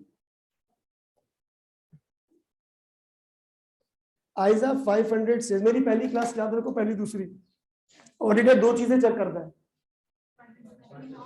हाँ उससे जुड़ी हर चीज, मिसाल कंट्रोल, मिसाल ये कौन है? Management expert. क्या इसका इन्फ्लुएंस भी आता है एफएस में? हाँ बिल्कुल आता है। अब सुने आइजा 500 क्या कह रहा है, excuse me, ISA 500 is saying that auditor भाई जब आप आओगे ना कंपनी में तो क्या यहाँ पे मैनेजमेंट एक्सपर्ट होगा या हो सकता है, हाँ या ना? हो सकता है। आपने मैनेजमेंट एक्सपर्ट से बातचीत करनी है, क्या करनी है? बातचीत करनी है। For example let's make a case, you people are the auditor and me Harish Sandeep is a management expert, और मैं ये मशीन का इंजीनियर हूँ, ठीक है, I am the engineer of that machine, मुझे अकाउंटिंग ऑडिट नहीं आती लेकिन मेरे काम का इम्पैक्ट, तो आप आके मुझसे क्या बात करोगे? अच्छा कोई case, the case is about कि मशीन काम नहीं कर रही, मशीन काम, आपको ये खबर पता है कहां से मिली? आप जब आए थे ना उधर पीछे फाइनेंस डिपार्टमेंट में गए तो आपने पीएनएल बैलेंस शीट देखी, आपको इम्पेयरमेंट की एंट्री मिली, क्या मिली? इम्पेयरमेंट की एंट्री। आपने फाइनेंस मैनेजर से पूछा, फाइनेंस मैनेजर भाई इम्पेयरमेंट टेस्टिंग हुई है, तो उसने बोला, वो उधर जो हारिस बैठा ना इंजीनियर, उसने कहा था कि मशीन सही नहीं चल रही। Done, keep it very simple, आसान लैंग्वेज में। तो अब आप मेरे पास आ जाओगे, who are you and me management expert, expert engineer, आप आके मुझसे बात करोगे, क्या बात करोगे इस टॉपिक से related? What will you ask? हाँ मशीनरी, क्या ये नहीं लगी हुई मशीन, क्या? हाँ यहाँ क्या क्या नहीं नहीं, कितनी इंपेयर नहीं, आपने कुछ और, आपने मेरे काम को इवैल्यूएट करना है, क्या करना है? इवैल्यूएट मतलब क्या? कुछ सवाल तो करो, जैसे फॉर एग्जांपल मशीन, आपने आके ना मुझसे मेरे काम के बारे में बातचीत करनी है, सर आप कैसे कह सकते हैं कि ये मशीन सही काम नहीं कर रही? क्या पता मेरी बेसिस गलत हो, क्या पता मेरी बेसिस, बेटा आपने मेरे काम को इवैल्यूएट करना है, किसको इवैल्यूएट करना है? मेरे काम को, तो क्या पूछेंगे आपने? अच्छा फिर अगर मैं अपनी इंजीनियरिंग की लैंग्वेज में यूज करूंगा तो वो बात आपकी समझ में नहीं आएगी, यस और नो? आपने मुझसे पूछा सर ये मशीन सही नहीं चल रही, इसको जरा एक्सप्लेन करें, क्या करें? मैंने आपको बहुत सिंपल अंदाज में एक्सप्लेन किया, मैंने बोला देखिए इस मशीन के अंदर ये पुर्जे लगे होते हैं, ये पुर्जा अगर अपनी जगह से हिल जाए ना तो ये काम नहीं करता। फॉर एग्जांपल एसी, उसकी जाली खराब हो गई, एसी बेकार, ठीक है, तो मैं आपको इस तरह की आसान लैंग्वेज में बात कर रहा हूँ, आपको मेरी बात समझ आ गई, ठीक है, वेल एंड गुड। अब क्या हुआ, आपने मुझसे पूछा कि सर हारिस आप इंजीनियर हैं, can you please tell me how, आप कैसे कह सकते हो कि ये मशीन इंपेयर हुई है, ठीक है? तो मैंने आपके साथ जो है ना वो टेक्निकल लैंग्वेज यूज करना शुरू कर दी, मैंने बोला देखिए अंदर ये पुर्जा है, ये रडार है, ये मदरबोर्ड है, फादर बोर्ड है, पता नहीं क्या कुछ है, आपको मेरी बातें समझ नहीं आ रही, आएंगी भी नहीं, because you are accountant and I am an engineer. फिर क्या करेंगे? आप मुझे यूं देख रहे हो, मैं आपको यूं देख रहा हूं, आपको समझ ही नहीं आएगी, क्या करेंगे ऐसे सूरत हाल में? ऐसी सूरत हाल में, हाँ नहीं कुछ कहते, क्या सही बोले थे शायद, पार्टी चेंज, ऐसी सूरत हाल में क्या करेंगे? हाँ वेरी गुड। ऐसी सूरत हाल में आप मुझे बोलेंगे ठीक है हारिस भाई, आपसे मिलके खुशी तो बिल्कुल भी नहीं हुई, पता नहीं क्या बोल रहे हैं आप, ये मशीन मशीन का ये वो। आप बैठे, कल बात करते हैं। कल आप अपना एक इंजीनियर लेकर आओगे and that person is called auditor expert. क्या बोलेंगे? तो ये जो किसी ने सवाल भी लिखा था ना मुजना, वो इस वजह से क्योंकि मैनेजमेंट एक्सपर्ट मैनेजमेंट का एम्प्लॉई है। अगर आपको इस मैनेजमेंट एक्सपर्ट की बातें समझ में नहीं आ रही तो आप क्या करेंगे? अब आप एक दो दिन में अपने एक इंजीनियर, अब वो किसकी टीम का बंदा है? ऑडिटर की। वो आपका टीम मेंबर है, ठीक है ना। फिर आप बोलोगे आज भाई ये मेरा भाई है, इससे बात कर, फिर मैं उससे बातचीत करूंगा, मेरी बातें उसको समझ जाएंगी। So that means impairment testing सही है या गलत, व्हाटएवर वो बात का फैसला है। Eyes up. अच्छा, अब ये जो है ना, आपका जो एक्सपर्ट लेकर आओगे ना, आपका एक्सपर्ट, वो कहलाता है आइजा 620। कौन सा आइजा? जो इसमें नहीं है, वो है आपके पास एक चैप्टर है रिलायंस ऑन अदर्स का। क्या नाम, क्या बोला मैंने? रिलायंस ऑन, चैप्टर नंबर 12-13 है रिलायंस ऑन अदर्स। उसमें आपको ये मिलेगा। ये किसका एक्सपर्ट है? ऑडिटर का एक्सपर्ट। आई बात समझ में? अच्छा, फिर रिपीट। अपना एक्सपर्ट आप कब प्रेफर करोगे? when you are not able to understand the management expert का काम, आया ना? and if you are able to understand management experts work, I think there is no need for that. if you still consider कि नहीं इसकी जरूरत है, इसकी जरूरत है, तो ले आओ भाई। अच्छा, इसके पैसे कौन देगा? नहीं नहीं, क्लाइंट क्यों देगा? ऑर्डर देगा ना। ऑडिट फर्म हो, फॉर एग्जाम्पल आप ऑडिट फर्म हो, आप ऑडिट पार्टनर हो, भाईजान आप पार्टनर हो, मोबाइल यूज करो, आप पार्टनर हो, ओपिनियन देना आपने, आपकी कलम पे ओपिनियन है। सुनो इधर, आप ऑडिट पार्टनर हो, manager, audit team members, yes और नो? ये एक मैनेजर ऑडिटर एक्सपर्ट है and he expert is the part of audit team, तो आप उसके पैसे दोगे ना। लेकिन उसके पैसे क्या आपकी कॉस्ट ऑफ गुड्स सोल्ड में ऐड नहीं होंगे? आपकी फीस में डायरेक्टली मैं ही दे रहा हूँ। अच्छा, अब क्या चीज है, एक बच्चे ने लिखा है Faizan, management expert is an employ of management, तो वो ऑडिटर को रॉन्ग इंफॉर्मेशन दे सकता है। बिल्कुल, तभी तो आप अपना एक्सपर्ट लेकर आओगे। अच्छा, अब सुने, आइजा 500, एक्सक्यूज मी, आइजा 500 क्या कहता है? रिपीट। आइजा 500 ये कहता है कि जब एक ऑडिटर ऑडिट करने जा रहा है, क्या करने जा रहा है, तो वहां पे आपकी मुलाकात हो सकती है किससे? मैनेजमेंट एक्सपर्ट से। क्या करना है? उससे डिस्कशन करनी है और उसके काम को असेस करना है। आ जाए, लिखिए फटाफट मेरे साथ साथ। आइजा 500 says that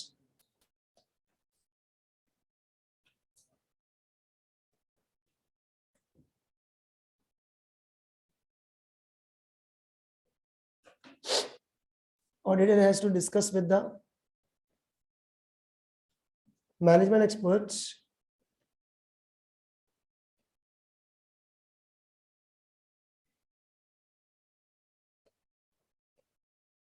and evaluate his work.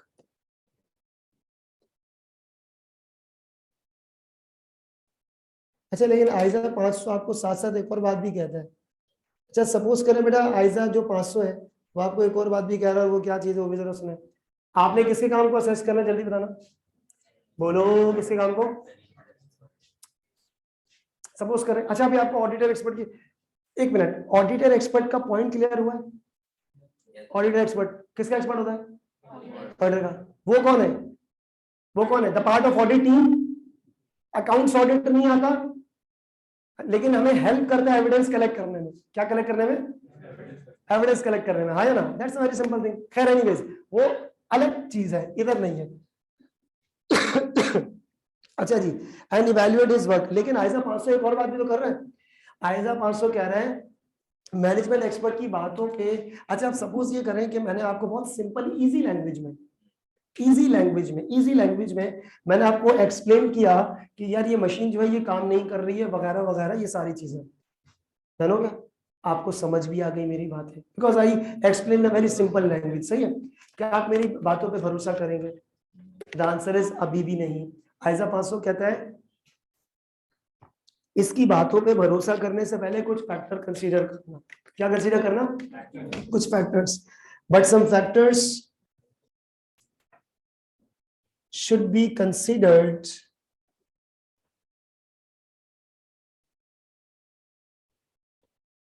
before relying on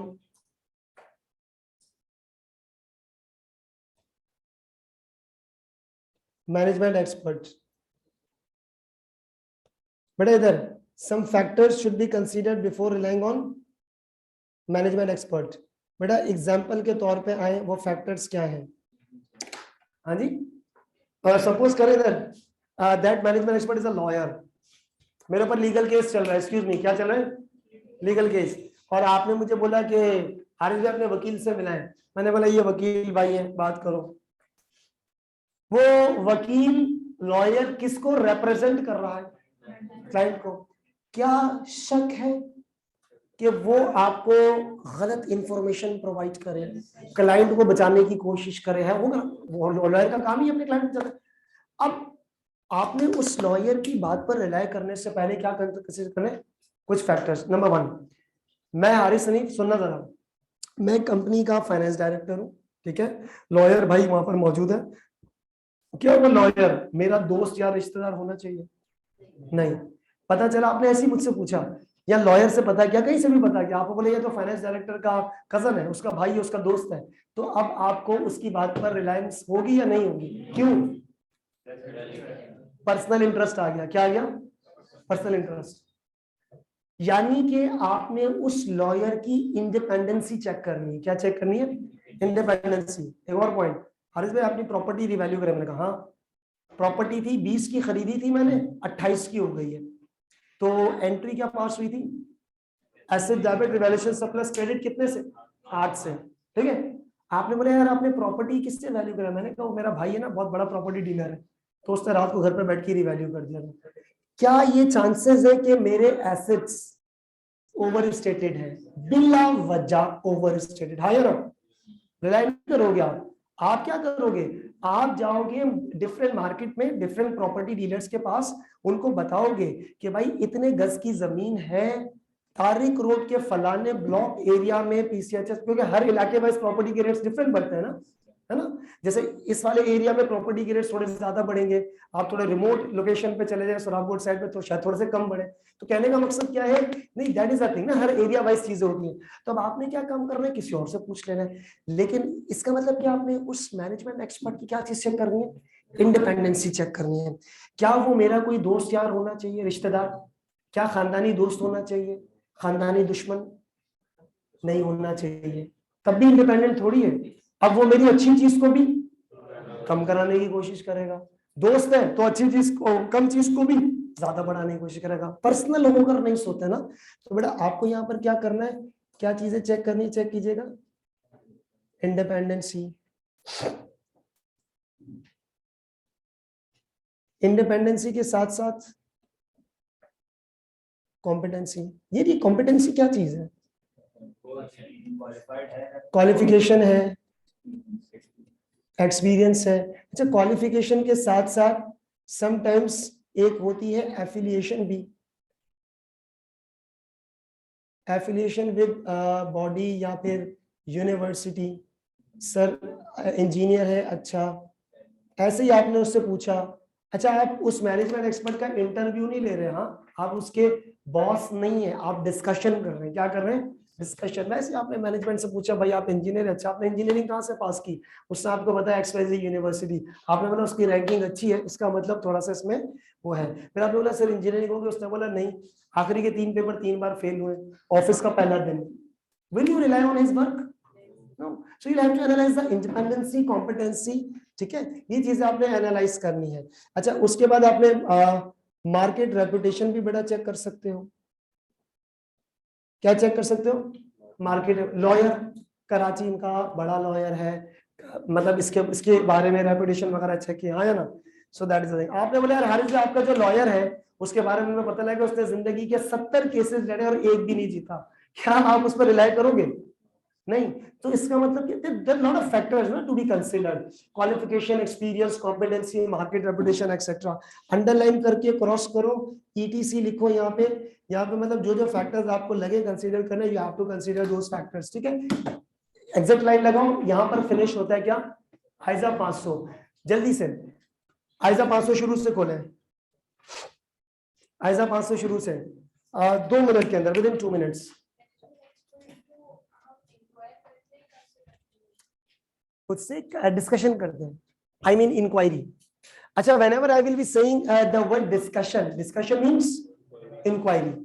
मतलब मिसाल, अगर मैं वो लॉयर हूं तो आप मुझसे आके पूछेंगे कि sir you are the lawyer of this company, आप जरा मुझे बताएंगे कि आपने क्या सोच के ये मैनेजमेंट को कहा है कि पैसों की अरेंजमेंट कर लें और ये तमाम चीजें। I will be explaining you कि देखें हमारी क्लाइंट की ये गलती थी, ये गलती, मैं आपको चीजें समझा रहा हूँ तो आपको समझ में आई तो ठीक है। तो द इंक्वायरी आप क्या कर रहे हो, मैनेजमेंट एक्सपर्ट से क्या कर रहे हो, इंक्वायरी कर रहे हो। मतलब द फॉर्मल वर्ड इंक्वायरी से ज्यादा अच्छा क्या है, डिस्कस। वो आई से इंक्वायरी ही हो रही है, सही है, कंफर्मेशन नहीं हो रही है, उससे आप डिस्कशन कर रहे हैं। चले बेटा आगे बढ़े। कंफर्मेशन किससे होती है, वो थर्ड पार्टी होती है, एविडेंस होगी तो आपको इन्फॉर्मेशन ही नहीं थी। चले अब आगे बढ़े, आगे नहीं पीछे बढ़े, पीछे चले। आइजा 500 जल्दी से, आइजा 500 ऑडिट एविडेंस, हर वो इंफॉर्मेशन और एक्सप्लेनेशन है जो किसने हासिल किया, प्रोसीजर लगाकर हासिल किया ऑडिटर ने जो information, that's an audit evidence. Procedures क्या है, प्रोसीजर्स आर कायरो कंफर्मेशन, कंफर्मेशन बाहर की पार्टी से कोई अवेलेबल इंफॉर्मेशन की तस्दीक करना।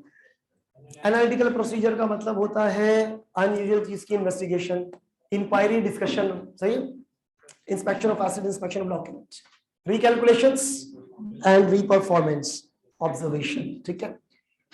सबूत, सफिशिएंट एंड अप्रोप्रिएट, सफिशिएंट माने क्वांटिटी, तजुर्बा, मटीरियलिटी, तमाम चीजें। अप्रोप्रिएट दो चीजें, रेलिवेंट और reliable. Relevant means logical procedure for the relevant assertion to be verified, उधर से तसल्ली सही मिलेगी। एग्जिस्टेंस चेक करनी तो जाके खुद देखो, नाम, अब मेरी मलकियत देखनी है, ऑनरशिप, राइट्स एंड ऑब्लिगेशन, तो कागज पर मेरा नाम देखो, तो रेलिवेंट कागज। फिर आगे बढ़े, क्या रेलिवेंट के बाद रिलायबल। रिलायबल वो है जिस पे भरोसा करें, भरोसा होगा जो काम मैं खुद करूंगा एज एन ऑडिटर, रिटर्न चीजें देखूंगा, ओरिजिनल देखूंगा। कुछ मामलात में एक्सटर्नल से तसल्ली मिलेगी, कुछ मामलात में इंटरनल से मिलेगी। आपने एक चीज नोटिस की होगी, बहुत सारी जगहों पे हम फोटोकॉपी जमा करवाते हैं लेकिन वो सामने वाला शख्स ओरिजिनल देखना जरूरी है, देखे ना, क्योंकि उनकी भी एक अकाउंटेबिलिटी होती है ना। ये कुछ दिनों पहले, 2-3 महीने पहले वो एक पेमेंट आनी थी, मैं करेंसी एक्सचेंज ऑफिस गया, सो इत्तेफाक से मैं अपना ओरिजिनल एनआईसी घर पे भूल गया। आई वेंट ओवर देयर, सारी जो भी कोड शोड बताया, कंट्री कहाँ से क्या चीजें ट्रांजैक्शन हुई, वो बंदा बैठा था। अच्छा, जो भी कैशियर होता है ना, कैशियर, आपको पता है कैशियर के ऊपर 2-3 कैमरास लगे होते हैं, एक यहाँ पर ऊपर लगा होगा, एक यहाँ लगा होगा, आपके मुंह पे लगा होगा, ठीक है, एक मेरे मुंह पे और एक कैश पे, 2-3 कैमरास वहां पर लगे हुए होते हैं। तो मैंने उसको बताया, उसने हर चीज देखी। अच्छा, मेरे पास ओरिजिनल एनआईसी तो नहीं था, डुप्लीकेट जो कलर कॉपी होती है ना वो थी, मैंने वो दिखाई। मैंने बोला कहता ओरिजिनल एनआईसी, मैंने कहा भूल गया, ओरिजिनल बंदा है, बोला नहीं चाहिए, ठीक है। ड्राइविंग लाइसेंस दिखाया, नहीं, मतलब कुछ भी करके उसने ट्रांसफर बड़े अच्छे तमीज से बात से, मतलब सर देखे वी आर अकाउंटेबल, और ये ऊपर कैमरा लगा, हमें भी जवाब देना है ना, कैमरे में मॉनिटरिंग होती है। तो मैंने कहा बंदा बात तो सही कर रहा है, ठीक है, गलती मेरी थी। तो आई वेंट होम अगेन, कॉपियों पे हर चीज थी। फिर थोड़ी देर बाद उसने सिर्फ पता है क्या दोबारा आगे ओरिजिनल एनआईसी देखा, कैमरे में रिकॉर्ड हुआ, रखा, फौरन पेमेंट क्लियर, खत्म। क्योंकि ओरिजिनल देखना क्या है, रिलायबल है। ओरिजिनल देखना क्या है, रिलायबल। बहुत सारी जगहों पे चीज, हर इनफैक्ट हर जगह पर ये चीज होती है। अच्छा खैर, फिर आगे बढ़े, क्या था, management expert, management expert, management expert, management expert क्या था, ऑडिटर और सॉरी, ऑडिट और अकाउंटिंग नहीं आती है, मैनेजमेंट का एम्प्लॉई है। इंपैक्ट आता है एफएस के ऊपर, सही है, इंजीनियर लाइफ डिटरमाइन करता है, इंपैक्ट डेप्रिसिएशन। आइजा 500 कहता है कि ऑडिट करने जाओगे तो इस तरह के लोग मिलेंगे, इस तरह के लोगों को देख के भागना नहीं है, आपने इस तरह के लोगों का सामना करना है, बातचीत करनी है। क्या बातचीत करोगे, उनके काम की डिस्कशन, हाँ है ना, रिसर्च एंड डेवलपमेंट होगा तो आप उसको पूछोगे यार तुमने ये किस तरीके से काम किया। सो अच्छा, एक चीज, जो भी आपको बात बताए उनकी बातों पर भरोसा करने से पहले उस बंदे को इवैल्यूएट कर लेना कि उसकी तालीम और तरबियत, एक्सपीरियंस, कॉम्पिटेंसी, रेपुटेशन है। भरोसा करना है, करे नहीं करे अपना एक्सपर्ट लाओ, बाकी बाद में देखी जाएगी। Next page. अब वो क्या है, ऑडिट। ये जो 2 टॉपिक्स मैंने आपको पढ़ा है ना, दैट आर वेरी की टॉपिक्स फॉर द ऑडिट, सही है। खवातीनो हजरात, ये जो ऑडिट एविडेंस है, कौन से चैप्टर में था, चैप्टर 4 में। कहां पे, आइजा 500 खोलो ना, वहां पे लिखा होगा चैप्टर 4, मैंने लिखाया हुआ था। ये रहा चैप्टर 4 का रेफरेंस है ना बच्चे। चैप्टर 4 में 2 टॉपिक्स हैं, one topic is evidence and another one is sampling. Sampling तो सबसे आखिर का, वो किताब ने इसमें डाला हुआ तो सही, तो मसला नहीं है। अब जो मैं आपको कराने जा रहा हूं ना, पहले तो जरा मैं आपको यहाँ पर ये चीज बता दूं बेटा, इधर देखना, ये जो ग्रिड है, ये देखो मेरे पास ये सारा काम सेव रहता है। ये ग्रिड बी चेक करो, ग्रिड में बी चेक करो, क्या लिखा है? And risk assessment. तकरीबन कितने नंबर है? 15 से 20 नंबर आ सकते वेटेज है। और ये लिखा है एविडेंस एंड कंट्रोल्स, यानी कि अगर मैं ट्रांसलेट करूं, प्लानिंग, टीओसी और क्या? Planning, TOC, substantive. टीओसी को आप साइड पर रखो, वो हम बाद में पढ़ेंगे। अभी मैं 2 चीजें एक साथ चलाऊंगा, प्लानिंग और प्लानिंग भी बहुत बड़ा है, प्लानिंग के अंदर भी एक टुकड़ा भी पढ़ना, और वो क्या है? Risk assessment. ठीक है, प्लानिंग भी बहुत बड़ा एरिया है, रिस्क असेसमेंट। यानी अब जो चीज मैं आपको पढ़ाने जा रहा हूं, आपको मैंने उस दिन भी कहा था ना पहले दूसरी क्लास में, कि आपको जब ये चीजें मैं आपको बोलूँ ना कि सर फला टॉपिक फला स्टेज का, तो आपको समझ आ जानी चाहिए, है ना? तो ऑडिटर सबसे पहले क्या होता है? पॉइंट, फिर कॉन्ट्रैक्ट बना एएल, फिर प्लानिंग, टीओसी, सब्सटेंटिव, उसके बाद रिव्यू, रिपोर्ट। ठीक है, अब हम लोग जो काम कर रहे हैं, आप स्टूडेंट से हेडिंग लिखिएगा, प्लानिंग स्टेज।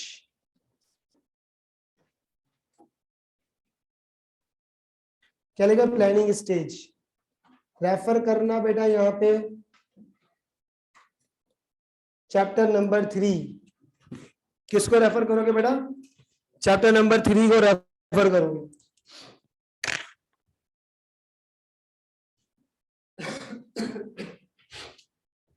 बेटा you are referring chapter number 3, ठीक है?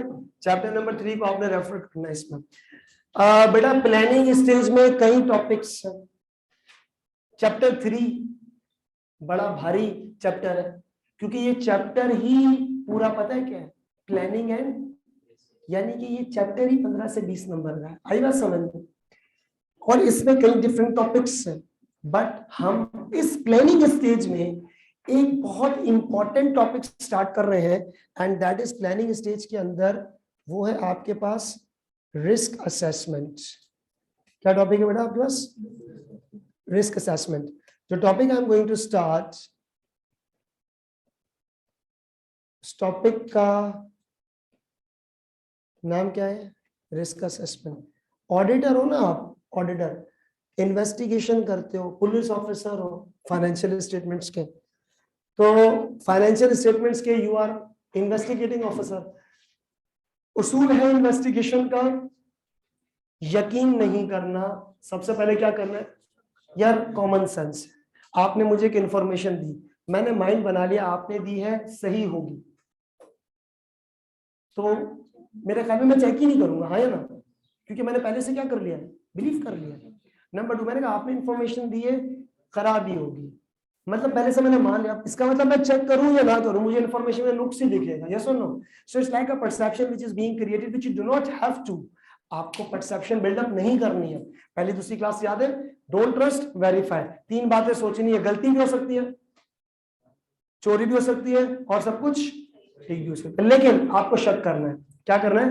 Because whenever there is a doubt, investigation का पहला उसूल आपने शक सब पर करना है, यकीन किसी पर नहीं करना। क्या क्या यकीन कब होगा? जब आपको एविडेंसेस मिलेंगे। यकीन कब होगा? जब क्या मिलेंगे? एविडेंसेस। तो यहां पर जरा पहले पॉइंट तो बड़ा सारे बच्चे लिखे, auditor has to cast doubt, यानी कि must assess risk. Must assess the risk. आपने रिस्क असेसमेंट लाजमी करनी है। लफ्ज क्या लिखा हुआ है? Must assess. ठीक है, auditor has to cast doubt, must assess the risk. Sir अब ये रिस्क क्या चीज है?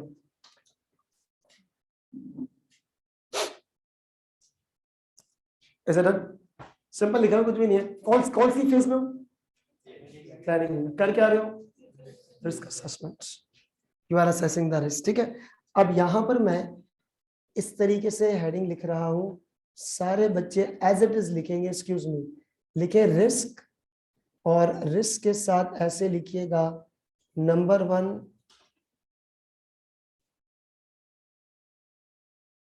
बिजनेस रिस्क, नंबर 2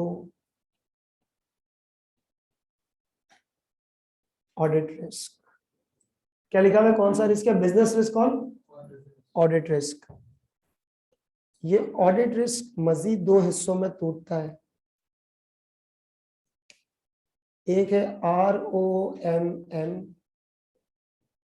दूसरा है DR। ROMM भी मजीद 2 हिस्सों में टूटता है, ये होगा IR और CR। मजीद टुकड़े नहीं कर रहे हैं, इतने टुकड़े बहुत है। बिजनेस रिस्क और दूसरा क्या है, audit risk. And audit risk is being split into 2 categories, that is ROMM and deduction risk. और ROMM भी मजीद 2 हिस्सों में आपके पास क्या हो रहा है, स्प्लिट डाउन हो रहा है, डिडक्शन रिस्क। अभी इसके एब्रिविएशन लिखने की जरूरत नहीं है, अभी तो सिंपल लिखे, अभी तो ऐसा पढ़ेंगे दिखा देंगे। ROMM क्या होता है, IR inherent risk, CR control risk. बहुत इंपॉर्टेंट चीज है, पेपर में आने के चांसेस हमेशा से ज्यादा है इसके, और आता भी है, और आता भी है। अच्छा, ऑडिट रिस्क, चलो इसको पहले स्केच तो बनाओ।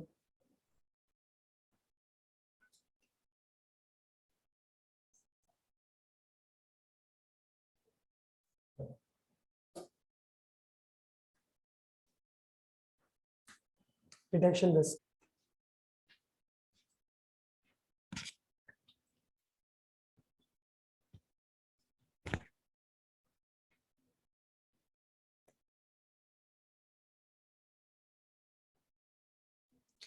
अच्छा जी, IR stands for inherent risk, CR stands for control risk। IR inherent, CR control risk and DR detection risk। वैसे इन सबके एब्रीविएशंस में बाद में लिखूंगा, अभी जरा आ जाए बिजनेस रिस्क के ऊपर, एक्सक्यूज मी। अच्छा, अगर मैं आपसे कहूँ रिस्क, रिस्क का मतलब क्या है, रिस्क का मतलब होता है व्हाट कैन गो रॉन्ग, क्या गलत हो सकता है। रिस्क का मतलब क्या है बेटा, अगर आप यहाँ पर नेक्स्ट लाइन से या नेक्स्ट पेज पे एक हेडिंग लिखे बेटा, रिस्क, रिस्क का मतलब क्या होता है, व्हाट विल नहीं, व्हाट कैन, क्या गलत होगा नहीं, क्या गलत हो सकता है। सो रिस्क का मतलब क्या है, व्हाट कैन गो रॉन्ग, क्या गलत हो सकता है, व्हाट कैन गो रॉन्ग। अच्छा बेटा, इसके अंदर एक चीज है, and that is business risk. और इंशाल्लाह ताला shortly after this business risk and audit risk हम एक पास पेपर का क्वेश्चन करेंगे, टॉपिकल वाइज ही पास पेपर हो, ज्यादा अच्छी बात हो जाए इसके, तो ये साथ साथ पास पेपर की प्रैक्टिस। तो उसमें आपको बताऊंगा सवाल कैसे, सवाल है तो सिनेरियो बेस्ड। सवाल क्या था, सिनेरियो बिजनेस में क्या है, बिजनेस रिस्क में क्या है। आपको मैं एक चीज जरा याद दिलाऊं, मेरी उस दिन वाली छोटी सी बात, जब हम कोई एक्टिविटी करते हैं जिससे मुनाफा हो, उसको बिजनेस कहते हैं, हाँ या ना। उसी एक्टिविटी को रिकॉर्ड करने को अकाउंटिंग कहते हैं, और इन पूरी चीजों को, बिजनेस को भी और अकाउंटिंग को भी चेक करने को क्या बोलेंगे, बिजनेस रिस्क क्या है। अच्छा, आप क्या हो, हु आर यू, जरा जल्दी बताइए, who are you, you are the auditor, ठीक है, यू आर एन ऑडिटर। और ऑडिटर भाई का काम ये है कि पहले बिजनेस रिस्क देखता है, उसके बाद ऑडिट रिस्क देखता है। डेफिनेटली डेफिनेटली आपकी जो मेन अटेंशन है वो किस पर होगी, ऑडिट रिस्क के ऊपर। किसके ऊपर होगी, ऑडिट रिस्क के ऊपर होगी ना मेन अटेंशन। लेकिन पहली चीज सर, ये बिजनेस रिस्क क्या है और ऑडिटर क्यों देखता है, क्यों देखता है का जवाब बाद में। ये क्या चीज है, सॉरी बेटा, बिजनेस रिस्क का मतलब क्या है, बिजनेस रिस्क का मतलब whenever there is a question on business risk, आपने यहां पर इसके बारे में नहीं सोचना, फाइनेंशियल स्टेटमेंट्स के बारे में नहीं सोचना। आपने सिंपल ये बात सोचनी है, कारोबार को क्या नुकसान हो सकता है, और ये अपना कारोबार बचाने के लिए एफएस में गलत रिपोर्टिंग क्या कर सकता है, एफएस में गलत रिपोर्टिंग क्या कर सकता है। इधर एक छोटी सी बात मैं आपको एग्जांपल से समझाता हूं, बिजनेस रिस्क और ऑडिट रिस्क की एग्जांपल से समझाऊंगा, लेकिन लिखेंगे फिलहाल किसके बारे में। मैं आपको एक छोटी सी मिसाल पूछूं, मुझे जवाब दीजिएगा प्लीज, चाहे गलत हो आंसर मी। पिछले साल क्लोजिंग इन्वेंट्री में लास्ट ईयर 5,000 यूनिट्स थे, कितने थे? इस साल 20,000 यूनिट्स हो गए। क्या क्लोजिंग स्टॉक बढ़ा? हाँ या ना? फाइनेंशियल स्टेटमेंट्स को साइड पर रखो, कारोबार को क्या नुकसान होगा? सेल कम हुई है। इन्वेंट्री में सिंपल लैंग्वेज में कहूं, होल्डिंग कॉस्ट बढ़ सकती है। होल्डिंग कॉस्ट, जैसा उसने बोला इन्वेंट्री ऑब्सोल्यूट हो सकती है। ऑब्सोल्यूट कहते हैं आउट ऑफ फैशन, वो डिटेरियोरेट हो गई। डिटेरियोरेट का मतलब है खराब हो गई। क्या हो गई? खराब हो गई। अच्छा, क्या इन्वेंट्री पड़े पड़े खराब हो सकती है? एक्सपायर हो सकती है। मेडिसिन बेचते हैं, एक्सपायर हो सकती है। कपड़ों के फैशंस हैं, इस मतलब there are lot of things खराब हो सकती है। जगह गिर रही है, स्टोरेज कॉस्ट क्या बढ़ी है? मैंने एग्जांपल मेरे मुंह से निकल गई मेडिसिन की, तो पहले 5,000 अब 20,000 यूनिट्स। हाँ या ना? पहले 2 फ्रिज की जरूरत थी, अब 4 फ्रिज की जरूरत पड़ेगी। यस और no? So that are the electricity cost बढ़ेगी। ये सारी स्टॉक को पालने की कॉस्ट क्या है? Holding cost. सवाल, ये जो कुछ मैंने आपको बोला इसका ताल्लुक फाइनेंशियल स्टेटमेंट से था ही नहीं। इसका ताल्लुक किससे था? बिजनेस से। सिंपल लैंग्वेज में आप बोलोगे हारिस भाई पहले तुम्हारे पास 5,000 थे, अब 20,000 है। तुम्हारा माल नहीं बिक रहा, तुम्हारी सेल नहीं हो रही। माल नहीं बिक रहा, सेल नहीं हो रही, इन्वेंटरी माल पड़ा पड़ा खराब हो जाएगा। ये कौन सा रिस्क है? बस इधर ही सोचना है, अपना बिजनेस समझते हुए। फिर आपके दिमाग में एक बात ये आनी चाहिए, यार ये इसका कारोबार को नुकसान है और मैंने रिपोर्ट करनी है शेयर होल्डर को। किसको करनी है? जैसा नो। तो अब आपके दिमाग में, अच्छा वो मैं एग्जांपल दूंगा, तुम्हारा टाइम निकल जाएगा वरना इसके ऊपर। फर्स्ट एग्जांपल जरा जल्दी क्विकली समराइज। ऑडिट रिस्क पता है क्या होगा? आपने ये बोला अपना ये कारोबार बचाने के चक्कर में शेयर होल्डर को क्या गलत रिपोर्ट कर सकता है। तो जो तुमने बिजनेस रिस्क का इंपैक्ट सोचा, क्या सोचा? वो कौन सा रिस्क होगा? वो फाइनेंशियल स्टेटमेंट्स। इधर हम लोग बात किसकी करेंगे? फाइनेंशियल स्टेटमेंट्स की। वो होगा आपके पास क्या? ऑडिट रिस्क में कंसीडर किया जाएगा। खैर एनीवेज, बिजनेस रिस्क और ऑडिट रिस्क का बहुत गहरा ताल्लुक है, ठीक है। पहले, लेकिन उससे पहले हमें खत्म क्या करना है? Business risk. तो ये छोटा सा ही चीज है, बिजनेस रिस्क किताब में भी 2-4 लाइनें लिखे वो खत्म, क्योंकि बाकी पूरी की पूरी एक्सप्लेनेशन किसके ऊपर है? और that's the topic, that's an introduction. अब आए बेटा जल्दी से बिजनेस रिस्क, मैं चाहता हूँ इसकी डेफिनेशन हम लोग लिख लें। बेटा बिजनेस रिस्क का मतलब ये होता है what can go wrong in financial statements, in कारोबार, in the business। इसको हम लोग ये कहते हैं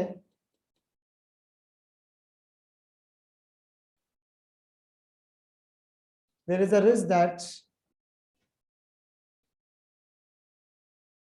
client entity is not able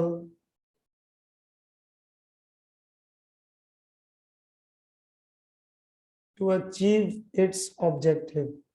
There is a risk that entity is not able to achieve it what? Achieve its what? Objective। तो बेटा जब भी आपने बिजनेस रिस्क के बारे में बात करनी है ना, तो यहाँ पर मैं एक छोटे सा पॉइंट लिख रहा हूँ, ये जरा देखिएगा। आपने सोचना है लाइक बीओडी, लाइक ऑनर। बेटा आपने सेठ बन के सोचना है या डायरेक्टर बन के सोचना है कि यार काम धंधे का क्या होगा, ठीक है। So that is the business risk.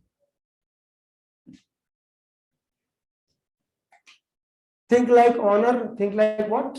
Beauty, business risk. लेकिन इस बिजनेस रिस्क का असर, इसकी छींटे, इसका इन्फ्लुएंस जैसे ही फाइनेंशियल स्टेटमेंट्स पर गिरेगा, ऑडिट रिस्क होगा। आई बात समझ में? सर उसकी मिसाल वो थोड़ी लंबी हो जाएगी, फिलहाल इसके ऊपर बात करनी है बिजनेस रिस्क।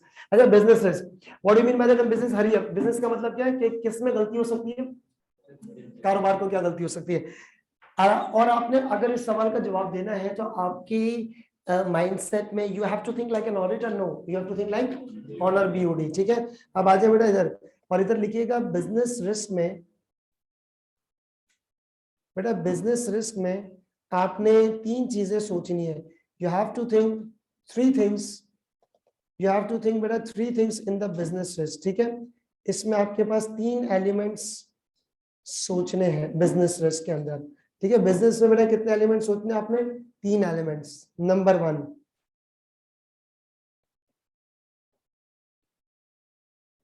Financial risk.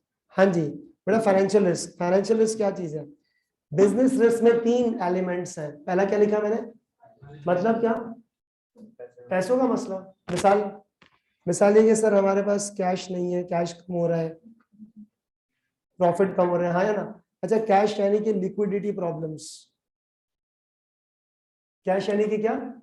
वैसे आपको पता है ना लिक्विड फंड्स किसे कहते हैं? लिक्विड फंड्स कहते हैं कैश को। किसको? या फिर कैश इक्विवेलेंट का मतलब ये होता है, आप मुझसे पैसे मांगते हो 50,000, आपने बोला आरिस भाई पैसे दो 50,000, बहुत हो गया। मैंने कहा पैसे नहीं है, ये कैमरा ये बोर्ड उठा के ले जाओ। क्या आप लेके जाओगे? वो खरीदेगा नहीं, मार्केट में बिकने की चीज, क्योंकि ट्रेडेबल चीज नहीं है ना, है ना? तो ये cash equivalent. Case 2, best example cash equivalent की। आपने बोला आरिस भाई 50,000 दो, मैंने ड्रॉ खोला, मैंने कहा पैसे नहीं है, ज्वेलरी पड़ी हुई है। क्या पड़ी है? ज्वेलरी 50,000 की मालियत की। अब जाए आप सुनहरे बाजार में, क्या ये चीज फौरन बिक जाएगी? कैश या कैश कैश इक्विवेलेंट का मतलब होता है वो चीज जो कैश में फौरी कन्वर्ट हो जाए। And another the very excellent example, वो आपको पता है ना, गवर्नमेंट के प्राइस बॉन्ड्स आते हैं। क्या थे? प्राइस बॉन्ड 100 200 2,500 जो भी है। मैंने बोला यार पैसे नहीं है, प्राइस बॉन्ड है। तो क्या प्राइस बॉन्ड कैश है ना? जाओ बैंक में, 1 मिनट में आपको कैश मिल जाएगा और the same value. So that is the cash. तो आपके पास कैश के मसले हैं, प्रॉफिट के मसले हैं। एक और पॉइंट, फॉर एग्जांपल आपके बैंक ने इंटरेस्ट रेट बढ़ा दिया है। क्या बढ़ा दिया? Interest rate. तो आपके प्रॉफिट्स गिर जाएंगे ना। तो बेटा यहाँ पर किस चीज के मसले हैं?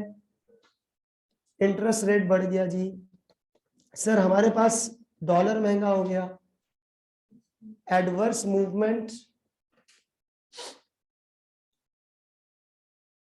इन द करेंसी, ईटीसी करके लिखे एक्सेट्रा।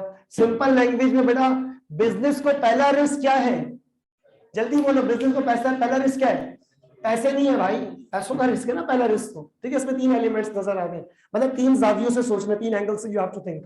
बिजनेस रिस्क, बिजनेस में पहला रिस्क है पैसे का मसला। जी बेटा शेयर्स भी कैश इक्विवेलेंट है, शेयर्स भी कैश इक्विवेलेंट है, सही है। मैंने कहा पैसे नहीं यार, शेयर्स ले लो मेरे, वही की बात हो गई। अच्छा खैर, financial risk, sorry business risk में पहला रिस्क क्या है? बिजनेस को पहला रिस्क पैसों का मसला। दूसरा रिस्क बेटा, दूसरा है आपके पास ऑपरेशनल रिस्क। कौन सा risk? Can anyone tell what is operational risk? Operational risk का मतलब होता है difficulty to operate the business. Difficulty क्या लेगा? To operate the what? Business. Example बताएं, excuse me, anyone, any example? आसान लैंग्वेज में बताऊं? बिल्कुल सही बोला आपने। रिसोर्सेज का मसला है। किसका मसला है? लेबर यूनियन स्ट्राइक पे बैठ गई, मटेरियल शॉर्ट हो गया, हमारा ऑनलाइन काम है, इंटरनेट बंद हो गया, ठीक है ना, कोरोना चल रहा था, इंपोर्ट एक्सपोर्ट वो सस्पेंड हो गई, यस और नो? तो आपका ये काम चल नहीं रहा है। पैसा भी है, मटेरियल भी है, लेबर भी है, बिजली भी है, मशीन खराब हो गई, यानी कि the shortage of what? Resources. यानी कि आपके पास बेटा, जल्दी जल्दी लिखना शुरू करें, मशीन की प्रॉब्लम है, ठीक है, आपके पास लेबर के इश्यूज है, आपके पास सर मटेरियल क्या हो गया? मटेरियल शॉर्ट है, और आपके पास बेटा क्या चीज आ सकती है? इंटरनेट इशू है। सर आपके पास कोई ट्रेडिंग एक्टिविटी जो है दैट इज सस्पेंडेड। आसान लैंग्वेज का मतलब ये हुआ है, वो तीसरा है वो। ऑपरेशनल रिस्क का मतलब ये है कि आपने, आपके पास जो बिजनेस करने के लिए जो नेसेसरी रिसोर्सेज है ना, वो शॉर्ट पड़ेंगे, हाँ है ना? That's a thing. कल व्हाट्सएप बंद हुआ था ना थोड़ी देर के लिए, ये भी क्या ये क्या है, ऑपरेशनल इशू है ना। फॉर एग्जाम्पल ये 3-4 घंटे का, और अब तो व्हाट्सएप बिजनेस भी है यहाँ, है ना, there is a operational risk. किसी ने मोबाइल रिस्टार्ट किया था, व्हाट्सएप बंद होने में? मैंने 2 बार किया था चल ही नहीं रहा था। अच्छा तो अरे ये भी सही है, डिफिकल्टी नहीं, मेरा जा नहीं रहा था, फिर आ भी नहीं रहा था। अच्छा, difficulty to operate the business, तो ये आपके पास क्या, मशीन के मसले, लेबर के मसले, ये वो तमाम चीजें। बिजनेस में 3 मसले, पहला मसला किस चीज का, पैसों का मसला। दूसरा किस चीज का, ऑपरेशनल। आ जाओ तीसरा है आपके पास नॉन कंप्लायंस का रिस्क। जी एक्सक्यूज मी, तीसरा क्या है आपके पास, नॉन कंप्लायंस। नॉन कंप्लायंस का मतलब होता है कि देयर इज अ रिस्क कि आपकी कंपनी कानून फॉलो नहीं कर रही है। Repeat, there is a risk कि कंपनी क्या फॉलो नहीं कर रही है। अच्छा, अब मैं आपको बताऊं, ये तीनों चीजें आपस में इंटरकनेक्टेड है। तीनों चीजें क्या है, मैंने कानून तोड़ा, क्या कानून वाले आपकी बिजनेस एक्टिविटी को सस्पेंड कर सकते हैं? नॉन कंप्लायंस की वजह से ऑपरेशनल में प्रॉब्लम आई, और उसकी वजह से फाइन अलग देना पड़ेगा, रेपुटेशन अलग गिरेगी। तो ये तीनों चीजें आपके पास मर्जर है। कहने का मकसद क्या है कि whenever there is a question on the businesses, 3 बातें सोचनी है, पैसों का मसला, रिसोर्सेज का, और कानून की नॉन कंप्लायंस का। यानी कि आपके पास क्या है, risk that company is not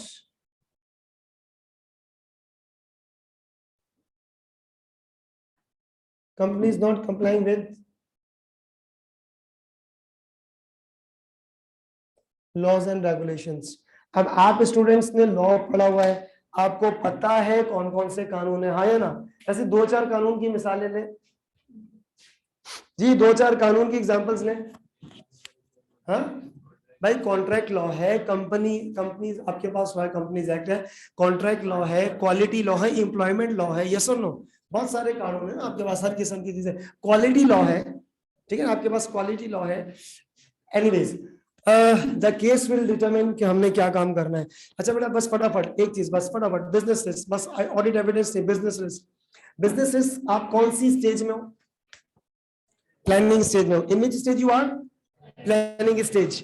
planning stage में आप है, सुनिएगा बात गौर से, you are in a planning stage. और आप इस वक्त क्या कर रहे हो प्लानिंग स्टेज में, इंफॉर्मेशन मिली है, आप इंफॉर्मेशन पे शक पैदा कर रहे हो, ठीक है, फिर उस शक की बुनियाद पे प्रोसीजर्स करेंगे सब्सटेंटिव बाद में। तो आपने क्या लिखा भाई, 2 तरह के रिस्क है, business and audit risk. Audit risk बाद में, बिजनेस रिस्क क्या है कि रिस्क ये कि आपकी कारोबार को क्या नुकसान पहुंचेगा, हाँ है ना। And you have to think from 3 perspectives, पैसों का मसला, शॉर्टेज ऑफ रिसोर्सेज उसका मसला, और तीसरा क्या है, कानून फॉलो नहीं कर रहे, इस चीज का पढ़ा ही नहीं हमने, ठीक। अच्छा लो कोई नहीं, ये आपके पास क्या बेटा, तीसरा इन चीजों का मसला। अब सुने, what you have to do, जितना कुछ मैंने तो, आज वेडनेसडे है ना, we are having next class on Monday, तो बेटा आपको एक छोटा सा काम ये करना है, जितना कुछ मैंने पढ़ा है ना, चैप्टर रेफरेंस लिखा है ना, ज्यादा लंबी नहीं, जितना टुकड़ा पढ़ाया है उतना ही टुकड़ा किताब से रीड कर लेना, ठीक है। चलो, खुदा हाफिज।